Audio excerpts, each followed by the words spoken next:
sa 60, yung hindi niya naranasan, never in her life, na naranasan niya maghanda ng birthday niya. Kasi, syempre, pambigas na yung ihahanda eh.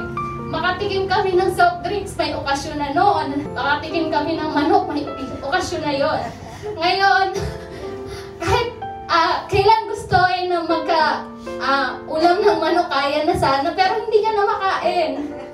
Yun yung pinaka-saddest part sa aming magkakapatid. 60th birthday nga ni Mama kinabukasan, kaya naman pumunta kami magkakapatid sa SM para naman bilhan siya ng kanyang masusuot. Kasi nga, special ang araw na yon, kailangan paghandaan ang kanyang gown. Bago nga kami mag-ikot-ikot, nagyaya itong bunso kong kapatid na kumain daw muna. Bago ako pumayag, tinanong ko muna kung libre niya. Syempre, kailangan sigurado tayo bago tayo umuo. At ayun na nga, dahil ang theme ng birthday party ay rose gold at gold, eto lang yung nakita namin na pwede. Tcharan! Sinukat ko na nga dahil halos magkasing katawan lang kami ni Mama at ayaw naman ng mga kasama kong magsukat, kaya ako na lang kahit mukha akong butete. At eto na nga ang pinakaantay ng lahat, ang entrance ng birthday celebrant.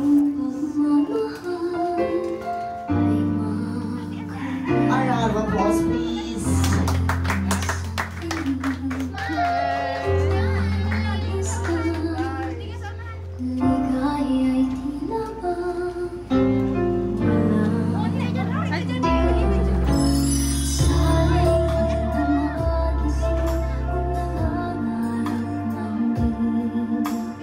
Dahil nga stroke si Mama at hindi pa makalakad, ayan, inaalalayan naming mag-asawa para naman pumunta sa stage. A round of applause, please, welcoming Nilda Soleno on her 60th birthday with the lovely Rhea Solero and June Makiman.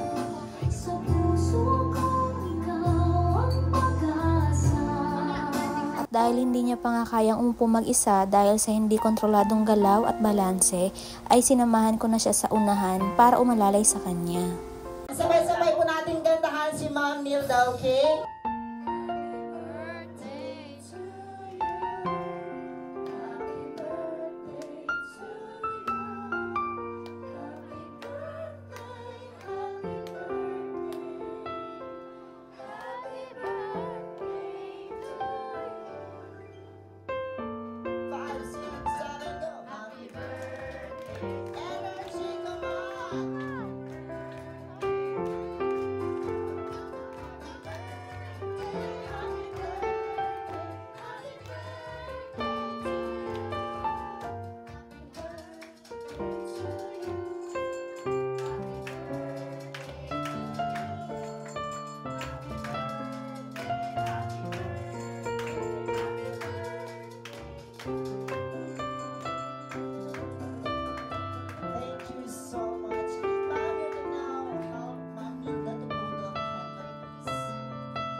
Magpagaling ka. Kasi hindi mo maya-enjoy yung mga pagpupursikin namin. Sabi ko nga, may plano si Lord siguro, no? Kasi kung kailan nakaluwag-luwag, kasi masikip dati. Wrong timing naman na ganyan yung sitwasyon mo, hindi mo na maya-enjoy. Kasi dapat 60, nag-enjoy ka na, wala kang iniisip dahil sa sobrang daming pinagdaanan mo simula pagkabata namin. Yung sakripisyo mo para maitawid lang kung paano kami mabuhay. Ultimo, pagkain, share ko lang, ultimo pagkain namin talaga. Hirap na hirap kami. And then, ngayon na may merienda na kami. Dati kasi, almusal, tanghalian, hapunan, hirap. Kaso, hindi niya na yun ma-enjoy sa sitwasyon niya. Nakikita niyo naman, hindi niya kontrolado yung galaw niya kasi stroke nga siya, no, sa mga hindi nakakaalam. Hindi lang siya simpleng stroke dahil yung coordination niya, yung balances, tinamaan talaga compared sa ibang normal na mild lang, yung kalahati. Tapos, ayan, sabi namin, gusto namin sa 60, yung hindi niya naranasan, never in her life, na naranasan niya maghanda ng birthday niya. Kasi, syempre, pambigas na yung ihahanda eh. Makatikim kami ng soft drinks, may okasyon na noon. Makatikim kami ng manok, may okasyon na yon. Ngayon, kahit kailan gusto na ulam ng manok, kaya na sana, pero hindi niya na makain. Yun yung pinaka-saddest part sa aming magkakapatid kasi ang hirap na na parang it's time to give back, hindi na mangyayari kasi pag umalis kami, hindi niya na ma-enjoy kasi nakikita niyo yung niya, sitwasyon. Kaya ang pinaka-wish ko kay Lord at sana kay Mama, tulungan mo Mama ang sarili mo para gumaling kasi sa gamot, sa therapy, ginagawa na namin lahat. Tulungan mo yung sarili mong gumaling para ma-enjoy mo ba yung pwede mong i-enjoy ngayon na meron na tayong pamerienda na pwede mo na gawin, hindi ka na problema kung saan ka kukuha kasi yun na yung pinaka treat namin sa iyo ngayon na sana na-enjoy mo na, wala ka nang isipin na problema. Ang wish ko, makinig ka sa amin, huwag matigas ang ulo para gumaling ka, tsaka tulungan mo ang sarili mong gumaling, ha? Ayun, para naman, mamaya pwede na sana tayong sumayaw, kaso hindi ka pa nakakalakad. Yung pre-practice nating cha-cha, hindi natin magagawa dito. Overtime. Dahil nga napakahaba ng aking speech, inabot na po kami ng umaga dito. Charot. Ayan, sobrang happy niya dyan sa natanggap niyang regalo at mga flowers. Kaya naman pala. Okay. Now, sir, any message po? Kasi hindi ka ata nag-message sa harap kanina. Any message po sa ating pagkain ngayon? Sa food, recommended.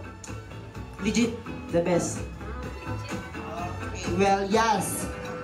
Well said kasi ubos simot lahat sa plato. At dito nga nag-umpisa ng magpa-games ang ating host para hindi maboring ang mga bisita. Bring me credit card! Credit card! Credit card! Ayan na! Paunahan lang! Credit card or debit card? Ano yan? Ayan! Meron na to! May video tayo! Okay! Kay Watermark Cardona! May debit card na tayo! Dito natin ikakanta sa mga talent team namin ngayong araw! Bring me maganda! Okay! Sa'yo na! 100 pesos! Gamit ang iyong puwet. Alright, likod ka sa amin. Likod ka sa amin, Ben. Okay, give me B. Spell the B. B. Ayan. Give me A. Kaya mo yan, madam. Give me D. Oh, ay, patis. Give me A. Oh. Give me N. Give me C.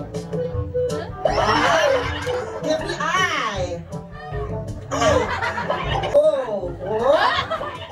Give me T. Give me O. Give me Y. Give me B.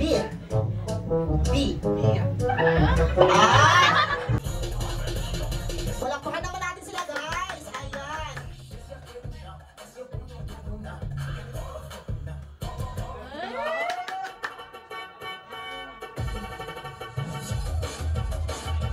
Yan, haraw pa, sige.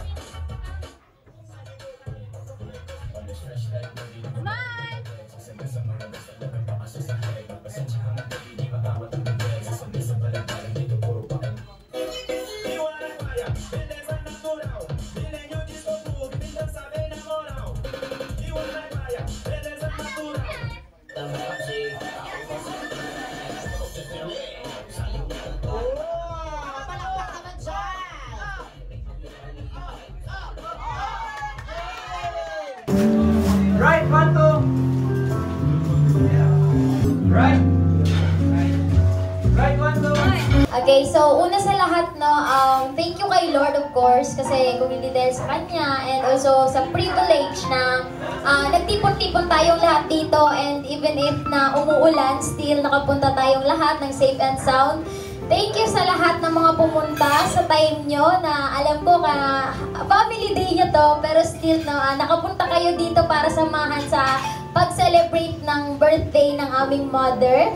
And syempre, thank you din sa mga photographer and sa mga nag-organize ng event na to, and also sa host natin, and sa lahat ng mga staff, diba? So maraming salamat sa pag-asikaso ng event na to, and kung di dahil sa inyo, hindi magiging successful tong birthday celebration ng mother namin. And syempre, thank you din kasi sa mga kapatid ko, diba?